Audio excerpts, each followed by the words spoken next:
Коми в рамках рабочей поездки посетила Анна Кузнецова. Заместитель председателя Государственной Думы России ознакомилась с местным производством, а также практиками, которые действуют на территории региона и посвящены социальной защите населения. Ксения Лосева продолжит. Рабочий визит в Коми Анна Кузнецова начинает с посещения одного из крупных сельхозпредприятий региона. Птицефабрика «Зеленецкая» производит более 90% мяса птицы и свинины в республике. Объемы способны закрыть потребности населения на 60% по мясу птицы и свинины и почти наполовину по куриному яйцу. Предприятие не стоит на месте. Модернизированные цеха оснащены высокотехнологичным оборудованием. Работает автоматизированная линия убоя и разделки. При необходимости мощности возможно увеличить. Мы можем увеличить производство мяса птицы, но для этого нам нужно построить еще дополнительные цеха выращивания. У нас на сегодня есть возможности и по инкубатору мощности, есть запасов, по ремонтному молодняку, по родильному. То есть нам просто надо, мы можем больше цыплят произвести.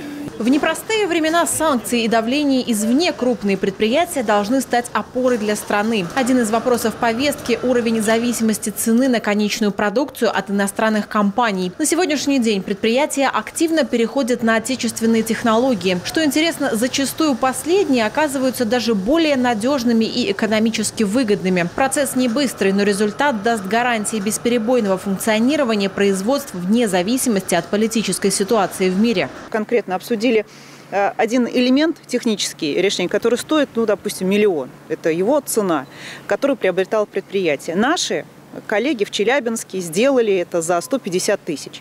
Разница существенная. Более того, это оборудование прослужило гораздо дольше.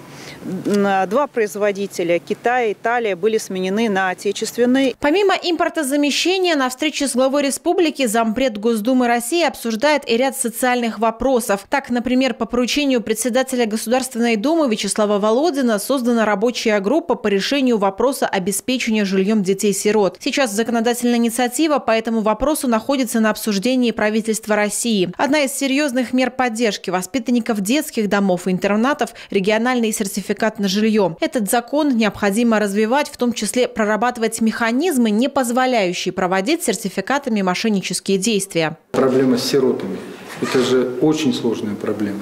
И она многогранная, и она действительно сейчас об этом сказала.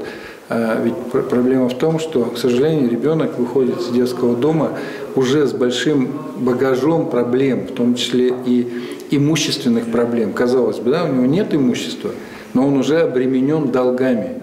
Владимир Уйба и Анна Кузнецова обсуждают и запуск новых проектов. Один из них – социальный навигатор. Это концепция единого окна социальных служб для граждан. Проект с таким названием уже есть в Коми. Это специальный сайт, где все желающие могут узнать о полагающихся мерах поддержки. По сути, то самое единое окно для получения информации. В скором времени каждый желающий сможет не только найти информацию о какой-то льготе, но и получить полноценную помощь. Ксения Лосева, Артем Соколов, телеканал Юрган.